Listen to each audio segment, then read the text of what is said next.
Haunted farm house.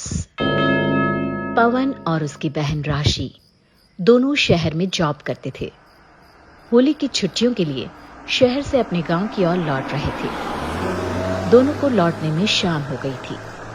तुझसे कहा भी था कि थोड़ी सी जल्दी कर लेना, मगर अब देख शाम होने आ गई है। देर रात को घर पहुंचेंगे तो माँ नाराज होगी। मुझे थोड़ी ना पता था कि एंड टाइम पर एक अर्जेंट मीटिंग आ जाएगी। ये कॉर्पोरेट वाले ना जितना अच्छा पैसा देते हैं उतना ही इंसान को निचोड़ देते हैं। हाँ वो तो है। मेरी भी एक मीटिंग थी, मगर मैं बॉस से झूठ बोलकर आ गया। झूठ बोलने में तो तू बचपन से ही माहिर है। Learn from the best like you. Very funny. दोनों भाई बहन ऐसे ही बातें करते हुए आगे जा रहे थे कि अचानक उनकी गाड़ी का एक बिल्ली ने रास्ता काट दिया। उसे देखकर पवन ने गाड़ी रोक दी। हाँ दे यार पवन, इतने बड़े हो गए, मल्टीनेशनल कंपनी में मैनेजर की पोस्ट पर हो, अच्छी खासे एजुकेटेड हो, मगर अभी भी बिल्ली को देखकर गाड़ी रोक दी। आज भी तुम माँ की इन सारी बातों को मानते हो? माँ को बचपन से ही इस तरह करते हुए देखा है, इतनी जल्दी आदत नहीं जाएगी। तो क्या अब तुम किसी के निकलने का इंतजार करोगे, उसके बाद गाड़ी को आगे बढ़ाओगे? हाँ 2 मिनट रुक जाते हैं ना, क्या फर्क पड़ता है, कोई ना कोई गाड़ी अभी आती ही होगी। जना, शायद आपने घड़ी नहीं देखी, रात के 10 बजने वाले हैं और हम शहर की किसी हाईवे पर नहीं पर गांव की सड़क पर हैं। इस वक्त यहाँ से कोई भी नहीं निकलेगा। बात तो तुम्हारी सही है, क्या किया जाए? करना क्या है, चुपचाप गाड़ी चलाओ। अरे तुमने देखा नहीं, बिल्ली ने रास्ता काट दिया। मैं इस रास्ते से आगे नहीं जाऊंगा, हम लोग दूसरे रास्ते से चले जाते हैं। तुम उस कच्चे रास्ते की बात तो नहीं कर रहे हो ना? देखो पहले ही दिन भर मीटिंग के कारण थकान हो रखी है, ऊपर से उस कच्चे रास्ते पर जाने से और ज्यादा हालत खराब हो जाएगी। अरे थोड़ी सी देर की बात है, फिर तो वो रास्ता आगे इसी रास्ते पर मिल जाता है। मैं इस रास्ते से आगे नहीं जाऊंगा, मतलब नहीं जाऊंगा। पवन की जिद के आगे राशि झुक गई और दोनों कच्चे रास्ते से अपने गांव की ओर बढ़ने लगे। रास्ता बहुत खराब और उबड़ खाबड़ था। खराब रास्ते के कारण पवन को भी गाड़ी चलाने में दिक्कत हो रही थी, मगर उन्हें समय पर पहुंचना था, इसलिए पवन गाड़ी रोके बिना ड्राइव कर रहा था। तभी एक तेज झटके से गाड़ी रुक गई। पवन और राशि दोनों नीचे उतरकर गाड़ी को चेक करने लगे। उन लोगों की कोशिशों के बावजूद भी गाड़ी चालू नहीं हुई। तुमसे कहा था मैंने सीधे रास्ते चलते हैं, मगर तुम मेरी बात सुनते ही कब हो? बस अपनी जिद करनी है। अब जाओ इस बेकार रास्ते पर, बैठे रहो यहाँ पर रात भर। अरे बहन परेशान मत हो, अभी ठीक हो जाएगी गाड़ी। तुम मैकेनिक हो? नहीं ना, ये गाड़ी बिना मैकेनिक के ठीक नहीं होगी और इस रास्ते पर अब हमें कोई मदद भी नहीं मिलेगी। पवन गाड़ी को घूरते हुए देखता है, फिर उसे ठीक करने की कोशिश करने लगता है और फिर रास्ते पर इधर उधर देखने लगता है। हाँ शायद तुम्हारी बात तो सही है, ये गाड़ी तो अब ठीक होने से रही। रश्मि पवन को घूरने लगती है। अरे बहन प्लीज, अब तू गुस्सा मत कर लियो यार। एक काम करो, तुम गाड़ी में बैठो, मैं थोड़ा पैदल चलकर देख लेता हूँ। हाँ?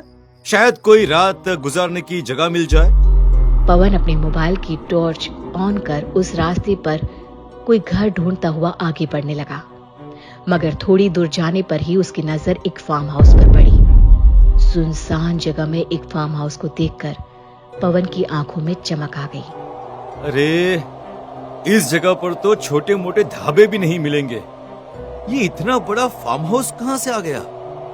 चलो हमें क्या, रात गुजारने के लिए इससे बेहतर जगह नहीं हो सकती है। फार्म हाउस को एक नजर मुआयना करने के बाद पवन अपनी कार के पास आ गया। राशि, यहाँ से थोड़ी ही दूर एक फार्म हाउस है, हम लोग रात वहीं पे बिता लेंगे, सुबह देखेंगे क्या करना है, ठीक है? इस वीराने में फार्म हाउस मुझे कुछ सही नहीं लग रहा, रहने देते हैं ना। अरे क्या रहने देते हैं, गांव के आसपास लोगों के फार्म हाउस ही होते हैं। अरे इसमें इतना शक करने वाली क्या बात है? हाँ? और देखने में भी नया ही लग रहा था। चलो चलो भी। भाई की बात मान राशि और पवन फार्म हाउस की ओर जाने लगे। फार्म हाउस के बाहर पहुंचकर दोनों वॉचमैन को ढूंढने लगे। कितना अजीब फार्म हाउस है, यहाँ पर तो कोई दिख ही नहीं रहा। इतना बड़ा फार्म हाउस है, एक वॉचमैन तो गेट पर होना चाहिए ना। तू कभी भी चुप नहीं रह सकती है क्या? हाँ? अंदर चल, शायद अंदर सब मिल जाएगा। दोनों खुद से ही उस फार्म हाउस का मेन गेट खोलकर अंदर आए। काफी दूर तक फार्म हाउस का गार्डन एरिया पार कर जब वे लोग घर के दरवाजे पर पहुंचे तो वहां पर एक शख्स उन दोनों को बड़ी हैरानी से देखने लगा। उसके इस तरह से देखने पर राशि थोड़ी सी अनकंफर्टेबल हो गई। हम लोगों की गाड़ी खराब हो गई है, तो क्या रात गुजारने के लिए हमें यहाँ पर एक कमरा मिल सकता है? वो शख्स बिना कोई जवाब दिए एक टक राशि को ही देख रहा था। तभी वहां एक और शख्स आया और उन दोनों को देखकर बोला, एक्सक्यूज मी, मैं इस फार्म हाउस का केयरटेकर हूँ। How can I help you? जी, हम लोग अपने गांव जा रहे थे कि रास्ते में हमारी गाड़ी खराब हो गई। देखने में तो ये प्राइवेट फार्म हाउस लग रहा है, लेकिन अगर एक रात रुकने के लिए जगह मिल जाती तो सुबह होते ही हम कार ठीक करवा के चले जाएंगे यहाँ से। अरे भाई, हाँ जरूर, आप तो हमारे मेहमान हैं। आइए, प्लीज अंदर आइए। केयरटेकर के अंदर बुलाने के बाद भी वो शख्स राशि को घूरता हुआ देख रहा था, जिससे अब पवन को गुस्सा आ जाता है। ओ भाई, बहुत देर से देख रहा हूँ तुम मेरी बहन को घूरे जा रहे हो। कोई परेशानी है क्या? हा? इस तरह क्या देख रहे हो? सब लड़कियां बेवफा होती हैं, पहले प्यार करती हैं, फिर धोखा देती हैं। बच सको तो बच जाओ इन लड़कियों के जंजाल से। मेरे पास एक रास्ता है, आओ आओ हम सब लड़कियों को मार देते हैं, चलो। उस शख्स के हाथों से बहुत मुश्किल के बाद पवन ने राशि को छुड़ाया, जिसके बाद राशि बहुत डर गई। लेकिन फार्म हाउस का केयरटेकर बात संभालते हुए और माफी मांगते हुए बोला, अरे अरे अरे अरे, छोड़ो उसे, छोड़ो। माफ कीजिएगा सर, माफ कीजिएगा मैडम, ये हमारे फार्म हाउस का वॉचमैन कम गार्डनर है। कभी कभी इसे ऐसे दौरे पड़ जाते हैं। माफ कीजिएगा। वैसे रात बहुत हो चुकी है, अभी तो कोई सर्वेंट भी नहीं है, तो मैं एक काम करता हूँ, मैं खुद आपको आपका कमरा दिखा देता हूँ। आइए आइए आइए। अगर ऐसे ही दौरे पड़ते हैं तो निकाल क्यों नहीं देते इसे? किसी दिन सच में किसी को मार देगा ये। दोनों भाई बहन उस केयरटेकर के साथ एक कमरे में पहुंचे। कमरा बहुत ज्यादा पुराना और सीढ़न से भरा हुआ था। ये बाहर से तो आपका फार्म हाउस एकदम नया लगता है, और कमरे इतने पुराने। जी, वो क्या है ना कि हमारे मालिक ने इसे बस अभी कुछ हफ्तों पहले ही खरीदा है, इसलिए बाहर अभी नया मेंटेनेंस का काम हुआ है और कमरों के मेंटेनेंस का काम बाकी है। वैसे आपको यहाँ पर ज्यादा परेशानी नहीं होगी, आप लोग तो कुछ ही देर के मेहमान हैं। क्या? अरे I mean, सुबह तो आप लोग चले जाएंगे ना, ठीक है? तो किसी भी चीज की जरूरत पड़े तो बाहर आ जाना, नहीं तो आवाज लगा देना, क्योंकि यहाँ पर फोन लाइंस नहीं है। तुम्हें यही फार्म हाउस मिला रुकने के लिए? उसने मेरा गला इतनी जोर से दबाया, मैं अभी मर जाती। मुझे तो अभी से नेगेटिव वाइब्स आ रही हैं। अरे तुझ जैसी मोटी चमड़ी को कुछ नहीं होगा, और अब ज्यादा सोचना बंद कर। एक रात की तो बात है, जंगल में रहने को मिल गया, यही काफी नहीं है क्या? है? मैडम को अब वाइब चेक करनी है। सारी रात अगर कार में गुजारनी पड़ती ना, तब समझ में आता। जा, जल्दी से जाकर हाथ मुंह धो ले, तब तक मैं कुछ खाने पीने का बंदोबस्त करके आता हूँ, ठीक है? माँ को भी फोन लगाना होगा, वो हमारा रास्ता देख रही होगी। राशि वॉशरूम में जाकर हाथ मुंह धो रही थी कि उसे आईने में किसी और लड़की की शक्ल नजर आई। उसे लगा उसकी आंखों का धोखा होगा। उसने वापस अपने चेहरे पर पानी मारा और फिर आईना देखा, तो एक बार फिर आईने में कोई दूसरी लड़की थी। चली जाओ यहाँ से, वरना तुम दोनों को मार देगा। ये देख राशि डर से चीखने लगी। उसकी चीख सुनकर पवन और फार्म हाउस का केयरटेकर तुरंत भागकर कमरे में आए। राशि बुरी तरह से घबरा गई थी।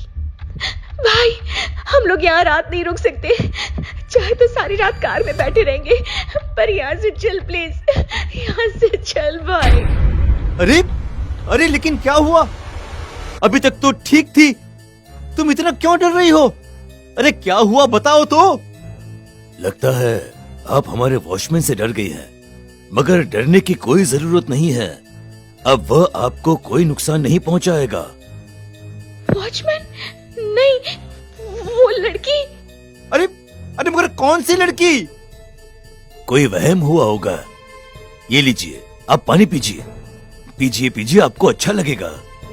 राशि को पानी देने के बाद वो केयरटेकर आईने की ओर देखने लगा। आईने में उसे लड़की का अक्स नजर आ रहा था, जिसे देखकर वो हल्का मुस्कुराते हुए वहां से चला गया। पानी पीने के बाद राशि थोड़ी सी नॉर्मल हो गई। अरे तू भी ना, तूने तो मुझे डरा ही दिया। चल अब इंतजार कर, अभी तो खाने में कुछ अवेलेबल था ही नहीं, तो वो केयरटेकर हम लोगों के लिए मैगी बना रहा है। मैं बस 2 मिनट में हम लोगों के लिए मैगी लेकर आता हूँ, ठीक है? नहीं भाई, प्लीज कहीं मत जा। अरे भैया आया, बस 1 मिनट। पवन जैसे ही कमरे के बाहर गया, कमरे का दरवाजा अपने आप जोरों से बंद हो गया और कमरे के अंदर से राशि की चीखने की आवाजें आने लगी। पवन घबरा गया। उसने दरवाजा खोलने की बहुत कोशिश की, लेकिन दरवाजा नहीं खुला। कुछ पल के बाद राशि की चीखने की आवाज बंद हो गई और दरवाजा अचानक से खुल गया। जैसे ही दरवाजा खुला, अंदर का नजारा देखकर पवन की रूह कांप गई। राशि जमीन पर थी। उसके पूरे शरीर को किसी ने नोच लिया था। सारे शरीर से खून की बूंदें टपक रही थी। राशि, राशि बहन, ये क्या हो गया बहन, मेरी बहन। तभी आईने में उस लड़की का अक्स आया। मैंने तो पहले ही कहा था कि यहां से चले जाओ, मगर तुमने मेरी बात नहीं मानी।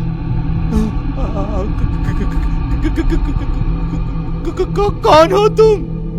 मैं अवनी। मेरे माता पिता ने मेरी शादी मेरी मर्जी के खिलाफ राहुल से कर दी, मगर मैं शिवम से प्यार करती थी। एक रात जब राहुल शहर के बाहर था, तो मैं और शिवम दोनों एक दूसरे के साथ समय बिताने के लिए शिवम के इस फार्म हाउस पर आ गए। मगर हमारे पीछे पीछे राहुल भी यहां आ गया और हम दोनों को साथ देख राहुल ने तुरंत हम दोनों को जान से मार दिया। राहुल ने मेरा सर इस कांच में मारा था, इसलिए मेरा अक्स इस कांच में कैद हो गया। हम दोनों को मारने के बाद राहुल ने भी आत्महत्या कर ली। आज भी राहुल, वो वॉचमैन जो तुम्हें मिला था, किसी भी लड़की को देखता है तो उसे मार देता है। मतलब उसने मेरी बहन को मार दिया?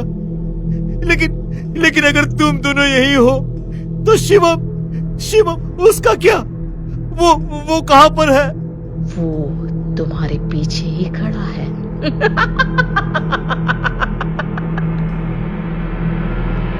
उसे देखने के लिए जैसे ही पवन ने पीछे देखा, तो वहां पर फार्म हाउस का केयरटेकर खड़ा था।